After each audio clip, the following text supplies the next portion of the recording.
जी, priority के बाद हम डिस्कस कर रहे हैं जी प्रायोरिटी और एसजीएफ में हमने दोनों टाइप्स डिस्कस किए हैं, प्रीएम्प्टिव और नॉन प्रीएम्प्टिव। इसका कंसेप्ट प्रीएम्प्टिव का नॉन प्रीएम्प्टिव का ये है कि मैंने पहले भी डिस्कस किया है कि आप लेट्स से हमारे पास 10 प्रोसेस हैं, तो P1 अगर रन हो रहा है तो at some arrival time P2 भी आ जाता है, तो P1 से वो शिफ्ट कर जाएगा P2, उसकी प्रायोरिटी लो है तो वो इस तरह उसकी प्रीएम्पशन होती है, स्विच हो रहा होता है एक प्रोसेस दूसरे प्रोसेस से, ताकि सीपीयू की यूटिलाइजेशन मैक्सिमम हो जाए और एवरेज टाइम हमारा मिनिमम हो जाए। तो ये एसजीएफ में और प्रायोरिटी में दोनों में हमने ये चीज़ें डिस्कस की हैं। तो जो अब हमारे पास जो लेटेस्ट सिस्टम चल रहे हैं तो उनमें ज़्यादातर प्रेम्प्टिव जो स्केजुलिंग है, जब प्रेम्प्टिव एल्गोरिदम्स हैं वो सीपीयू को शेड्यूल कर रहे हैं to assign a different task, different process. तो अब हम डिस्कस करते हैं जी राउंड रॉबिन। तो राउंड रॉबिन है क्या?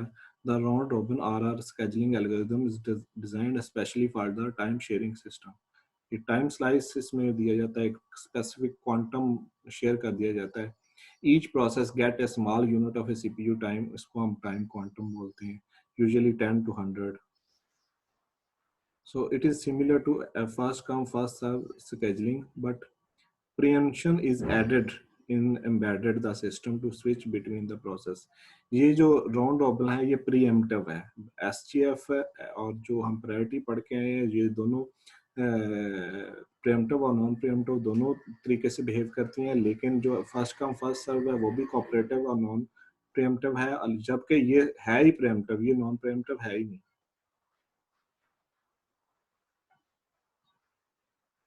इसमें आगे जी आफ्टर दिस टाइम, इसमें each process gate A small unit of CPU time, time quantum है यूजुअली 100, 10 to 100 जो हमारे पास मिली सेकेंड्स हैं उसमें होगा। After this time has elapsed the process is preempted and add to the end of the ready queue. अगर ये time slice complete हो जाए तो ये रेडी क्यू के एंड पे चली जाएगी।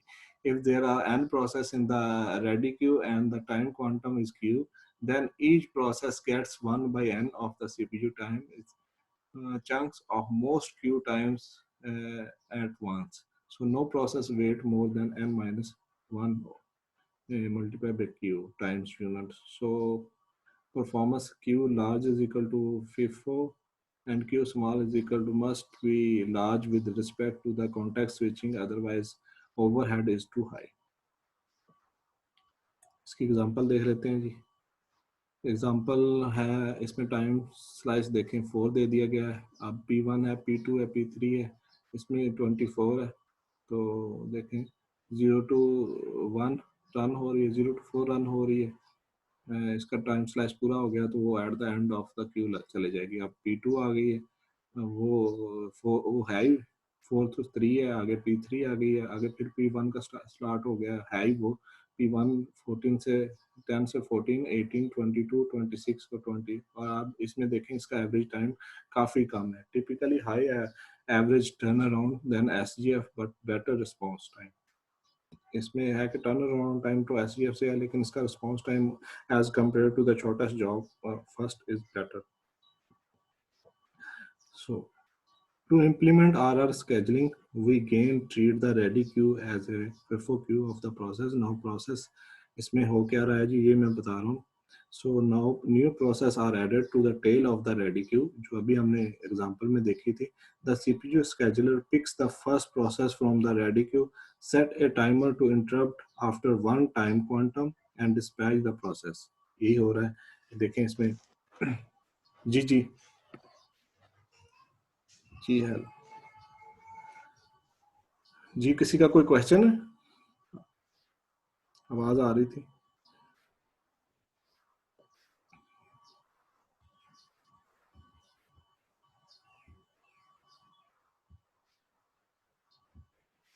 जी इसमें यही हम इसकी एग्जांपल डिस्कस कर रहे थे कि एक स्पेसिफिक टाइम क्वांटम है इसका। लेट से इसका टाइम क्वांटम हम 4 रख दिया है, तो P1 उसका ब्रस्ट टाइम 24 है, और P2 का जो 3 है और P3 का भी 3 है। इसका गैंट चार्ट कैसे बनेगा? अब हमने अभी डिस्कस किया है कि पहला क्वांटम लेट से एक प्रोसेस 1 है हमारे पास, तो उसकी इसी में 24 प्लस टाइम है, लेकिन हमारे पास क्वांटम तो 4 है। अब वो जो है वो at the end of the Q चला जाएगा। अब स्टार्ट किया इसको 0 से, तो 0 से 4 तक गया, उसका क्वांटम टाइम क्वांटम और टाइम स्लाइस पूरा हो गया। P2 आया, P3 आया, उसने कंप्लीट किया, उसके बाद P1 P उस टाइम चार टाइम स्लाइस के बाद वो स्विच होता रहा और चलता रहा, स्विच होता रहा और चलता रहा। और लेकिन इसका देखें एवरेज टाइम हमारे पास काफ़ी बेटर है, एवरेज टाइम है 5.666 और typically high average turn around time the shortest job first से इससे ज़्यादा है।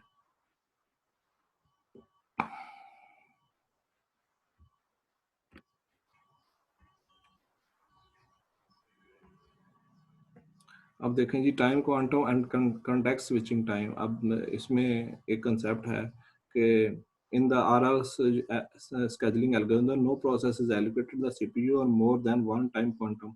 अब इसमें देखें किसी में नीचे में टाइम क्वांटम 1 है, ये देखें इसका एक 1 2 एक मिनट के बाद वो शफल होगा। P1 आ रहा है तो 1 मिनट चलेगा, 1 सेकंड मिली सेकंड चलेगा, 2 फिर दूसरा आ जाएगा, फिर तीसरा ऐसे रिपीट होता जाएगा। जबकि क्वांटम डिपेंड करता है इसमें, नीचे वाले में देखें 1 क्वांटम है और ऊपर वाले में 6 है, और सबसे ऊपर वाले में उसका क्वांटम का जो है साइज है वो 12 क्वांटम साइज है। अब लेट से हमारे पास 0 से 10 एक प्रोसेस है, तो उसका टाइम क्वांटम 1 है, तो वो तो 0 से 10 में एक में कंप्लीट कर देगा, स्विच नहीं होगा। अगर 6 वाला है तो एक दफा 6 में होगा और फिर 10 होगा, एक दफा कॉन्टेक्ट स्विच होगी। लेकिन अगर हमारे पास टाइम क्वांटम जो है वो 1 है तो उसको 9 टाइम उसको स्विच करना पड़ेगा, कॉन्टेक्ट स्विच करना पड़ेगा।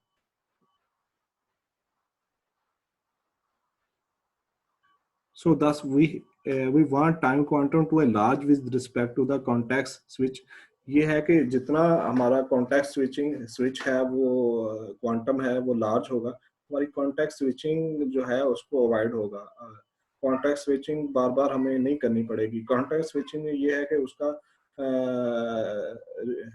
जो है प्रोसेस वो जिस पोजीशन पे है उसकी मेमोरी जो है कैश में सेव करनी पड़ती है, उसको दोबारा उसी तरह दोबारा से उठा के रीलोड करके और एग्जीक्यूशन की तरफ लेके जाना पड़ता है। लेट से जो लास्ट एग्जांपल हमने देखी है उसमें देखें ये P1 में देखें, P1 0 to 4 गया है, तो अब इसकी जो लोकेशन है जितनी भी एग्जीक्यूशन हुई है, हाफ हुई है या हाफ से कम हुई थी या स्टार्ट में थी, तो उसकी जो कैश में पेजिंग का जो कंसेप्ट है उसमें ये इसको मेमोरी को उसने सेव कर लिया है।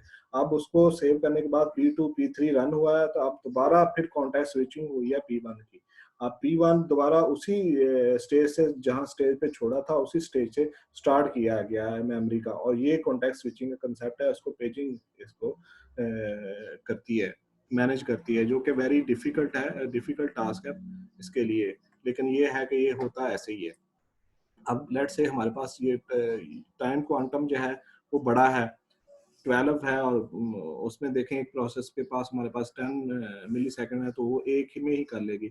और दूसरे में एक कॉन्टेक्ट स्विचिंग, अगर हमारे पास टाइम क्वांटम 6 है तो वो उसको एक दफा स्विच करना पड़ेगा 6 पे जाके और फिर दोबारा एग्जीक्यूशन होगी। अब टाइम क्वांटम जितना मिनिमम है, एक का मिनिमम है, तो उसको 9 टाइम स्विच करना पड़ा है, ये आपके सामने है।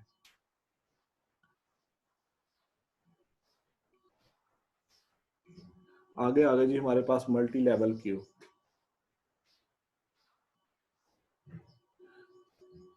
जी। Another class for scheduling algorithm, ये भी एक स्केजलिंग की एल्गोरिदम है मल्टी लेवल। जैसे हमारे पास प्रोसेस मल्टी कोर में एक से ज्यादा हमारे पास क्यूज चाल रही होती हैं। लेट से हमारे पास 14 to 15 प्रोसेस हैं, तो कुछ Q1 को मिल जाएंगे, कुछ कोर 1 को मिल जाएंगे, कोर 2 को मिल जाएंगे, कोर 3 को मिल जाएंगे, कोर 4 को मिल जाएंगे। तो इसमें मल्टी लेवल में ये है कि इनकी हर एक कोर की अपनी अपनी स्केड्यूलिंग हो रही होगी। किसी में हम फर्स्ट कम फर्स्ट को प्रेफर करेंगे और किसी में राउंड रॉबिन को प्रेफर करेंगे। तो ये इसका ये कंसेप्ट है। So another class for scheduling algorithm has been created for a situation in which process are easily classified in different groups. For example, common division is made between foreground interactive process and background batch process। इसमें दो तरह के हमारे पास process होते हैं, एक foreground पे जो चल रहे होते हैं और बैक एंड पे जो बैच प्रोसेस होते हैं। The two types of a process have different response time required and so may have different scheduling needs. In addition, foreground process may have priority externally defined over the background process. So इसमें है कि foreground में RR और background में first come first serve लगा सकते हैं.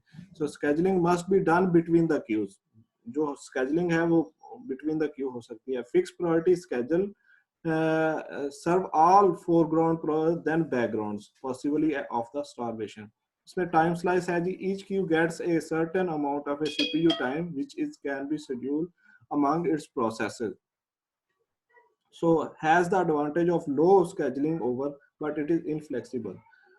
इसमें है जी मल्टी लेवल क्यू. क्या है जी multi level queue scheduling? In addition, there must be scheduling among the queues, which is commonly implemented as fixed priority preemptive scheduling. For example, the foreground queue may have the absolute priority over the background queue. जो foreground को है उसको absolute priority as compared to the background. So let's look the example of the multi-level scheduling algorithm with 5 queues listed below in the figure. So देखें हमारे पास different, हाँ ये आ गए. पहला है जी सिस्टम प्रोसेस, हाईएस्ट प्रायोरिटी है. Interactive process, interactive editing process, batch process और student process. ये हमारे पास इसकी प्रायोरिटी एक प्रोसेस है, इसकी प्रायोरिटी साइन की गई हाईएस्ट से लोएस्ट. इसमें है क्या जी, each queue has absolute priority over low priority queues. So no process in the batch queue, for example, could run unless the queue for system process, interactive process और interactive editing process were are empty. तो कह रहे पहले वो empty होंगे और फिर उसके बाद बैच सिस्टम चलेगा.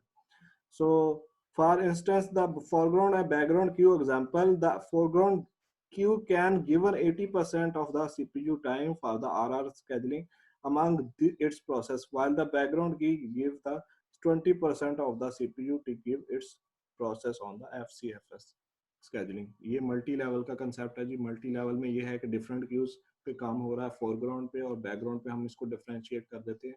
ऑपरेटिंग सिस्टम इसको कैसे मैनेज करता है, तो फोरग्राउंड वाले को सीपीयू का 80% देता है और बैकग्राउंड वाले को, जैसे बैच सिस्टम और स्टूडेंट सिस्टम बैकग्राउंड में है और बाकी फोरग्राउंड में है, तो उनको जब तक सर आपने कहा था राउंड रॉबिन बढ़ा के बस करेंगे, सारा मिक्स हो रहा है सर, बस करें अब.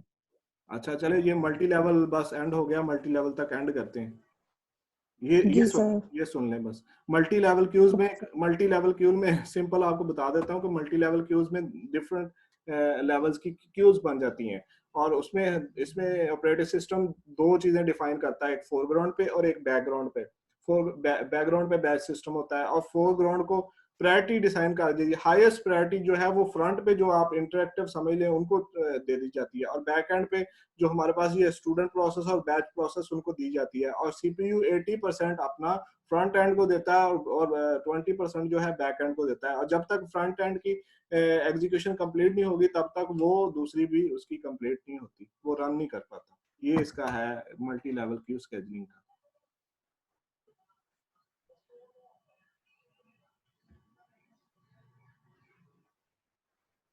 ये मल्टी लेवल फीडबैक है जी. Process can move between the various queues. Ageing can implement multi level feedback queues scheduler defined by the following parameters. ये इसके फॉलोइंग पैरामीटर्स कौन कौन से हैं जी? Scheduler algorithm for each queue, method used to determine when to upgrade a process, method used to determine when demote a process, method used to determine. आगे जी इसकी एग्जांपल ऑफ मल्टी लेवल, ये RR है और first come first serve है. ठीक है जी. Content multi process scheduling. ठीक है जी. इसके बाद हमारा टॉपिक रह गया है, ये अभी मैं स्टॉप करके उसको शेयर करता हूँ और लेकिन पढ़ेंगे नहीं, सिर्फ आपको शेयर करने के लिए है.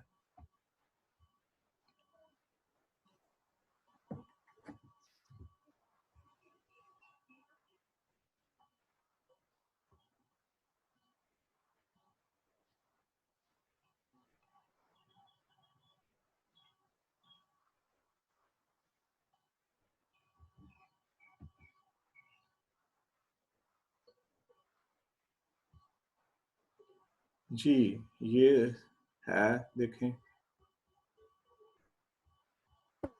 ये रियल टाइम सीपीयू स्केड्यूलिंग.